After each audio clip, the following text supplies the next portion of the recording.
Microsoft ran into a bit of an issue. Next month, they're launching xCloud. That's going to be going to Android specifically, not iOS. Does anyone here have an iPhone? Yes. Sorry, Jordan. Eh. I don't need that on my phone. They won't be able to launch on iOS though, because Apple is apparently blocking the streaming service, mostly because according to Apple, they can't review individual games to make sure they're up to quality for the iOS, or just I guess have functionality and correct compatibility, when really you're streaming to an Xbox in the data center that isn't playing the games. But Apple is not allowing it. And it turns out today, Facebook made a statement that apparently they've been dealing with the same thing with Facebook gaming for years now. You have not been able to play Facebook games on their Facebook gaming app. And it's been going on for a while. And they actually appealed it in June when they were allowed to, and they got nothing back from them. No word yet. And not that anyone cares, but Stadia is the same. There's no Stadia app for iOS either. Are you kidding me? I'm sorry, Jordan. I can't play Destiny 2 on my phone? No. Sorry, man. Hey, Destiny's going to be on. You have it on xCloud, man. Nah, if I want to play Destiny, I'll just play the new Avengers game. I mean, I hate to say it. I just don't know why people are just now kind of realizing that the App Store has always been kind of restrictive. Not as good as this Play Store. Yeah, I don't know. Like even like minor things, like when, like for example, like with Twitch, when they go to update the Twitch app, like Android has so many more features that the iOS app cannot have. I was confused. I didn't realize this. I think I heard someone say on Twitter that if you have an iPhone, you can't watch YouTube or something in the background, like a little square while you're doing other things. Is that true? You can't do that with Twitch either. Yep. Like you can't bring your window down and like be on your phone while watching stream. I didn't even realize I do that. That's on Android. I do it on Android all the time. I don't even think about it anymore. It's just like, oh, yep, okay, you got YouTube down here. You do whatever you want over here. So even with premium, you can't like watch it in the background. No. Oh wow. Not like pop out and stuff. Yeah, like for a while, like I think on Twitch you couldn't even like sub to someone on iPhone. Like they had to go through a whole approval process to even sub to someone. John, on your phone, like for Android, you can like set like half of your screen to be what you want. Yeah. Like you, okay, yeah. You do all kinds of stuff in Android. The multi-view split. Yeah, I have a super outdated, crappy Android, and even mine can do that because it's the software now. Like it's just built in. I'll check Twitter and look at videos. Chat's saying on iOS 14 you can now. I know good job, you're caught up. Yay! I know some mobile developers that work with iOS, and all of them tell me that the certification process to like get your app on the store is really, really difficult. So they're very, very restrictive, and they'll always kick something back to you to fix up. It's very difficult to get your app on the App Store these days, and obviously I feel like I guess they must feel like that they have no control over the content that Microsoft will deliver for xCloud, and right. I guess at the end of the day they're basically saying, well, we can't really police this, we can't monitor this, so we're just not going to do it. You know what they want, right? You know what they want? They want that sweet microtransaction money. They want the money. Yeah, they want the bag. Yeah. Did you see what Samsung did?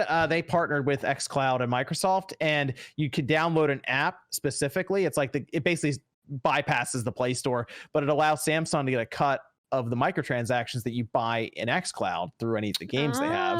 Yeah, so that I bet you that's what's going to happen. I have a feeling Microsoft will talk with Apple and eventually get to the point where there might be a different way to download it, or they'll have it so that they get a cut of the microtransactions. And all of a sudden, Apple just look the other way and be like, oh yeah, we can have xCloud on here now.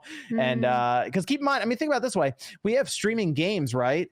If you think about Netflix or any of that, Apple doesn't monitor the stuff that's in there, and you have some Netflix movies that are interactive that are basically games. Yep. It's a bullshit excuse. It's about, you're right. It's about the microtransactions. They want a cut of the money, and they're being cut out of the whole thing, right? They're basically putting the app on the store, and they're basically watching on the sidelines with Microsoft collecting all this money. So they definitely want a part of it, and if they can't get a piece of it, then they're just not going to allow it, and that's unfortunate. And there's Apple Arcade on there, so they might not even want that competition right now, and be like, we'll just come up with a reason. Because I'll at least give Google some credit with Stadia. They allow xCloud on the Google Play Store. They could probably come up with some stupid reason like this too, and be like, well, we don't want this next to Stadia. So it can't be on Android or Play Store. How do you think this? Do you think this changes you know, because xCloud is going to dominate. Do you think this changes things for them in any way? I think this is something Microsoft was not expecting, because that's last I saw, there's 1.5 billion people on iPhone right now, like with iOS. Yeah, that's not a joke. I have a feeling that's part of Microsoft's write-up or business plan. It's like, well, look at all the people here. We're going to try to leverage them and Google Play Store and all of these places, and we'll get to 2 billion gamers that way. That's a large chunk to have taken. I wonder though, because I have heard people saying that they've thought about converting from Apple, which I never thought I'd heard some of them say. But with including the xCloud, I feel like it was kind of like the straw that broke the camel's back. Like I wonder how many people, like if Apple does see numbers convert, probably not a lot, but I wonder if it does impact people choosing to upgrade. You run into that is a lot of times when you buy one Apple product, you end up getting another one and another one, and before you know it, you're surrounded by them, and then you're in an ecosystem, right? Yeah, like Scott was on the other week, and he talked about how he had this really nice iMac now, and it's like, I don't think you want to go from having this really nice iMac to be like, well, now I got to figure out how to have my Android device work with it when my iPhone worked fine with it. So then you can start partitioning like all the like external hard drives and stuff to work with your PC too, and it's like annoying. Yeah. They basically get to the point where they're like, is it even worth having xCloud to like go off there? And they're like, I'll stick with the iPhone for now. Maybe they'll fix it eventually, kind of thing, and then they just forget about it. So, maybe Apple's coming out with their own gaming thing.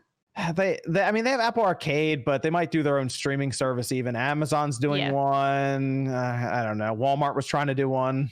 The Samsung thing's interesting. I think if I was Microsoft, I would probably go the TV route. I mean, everyone has a TV in the living room, right? So if you can't get on a phone, then go for the TVs. I think that's the next obvious. They need to get web browser too, though. Web browser has to be next. Like the fact that it's still locked to 720p. I've used xCloud in the preview program for the past couple of months, and it's pretty good. The latency is basically what Stadia is, so it's that, but with a better game selection and more compatibility with phones, well, minus iOS. But it works on basically any Android phone. Like on the One 7, for example, works fine.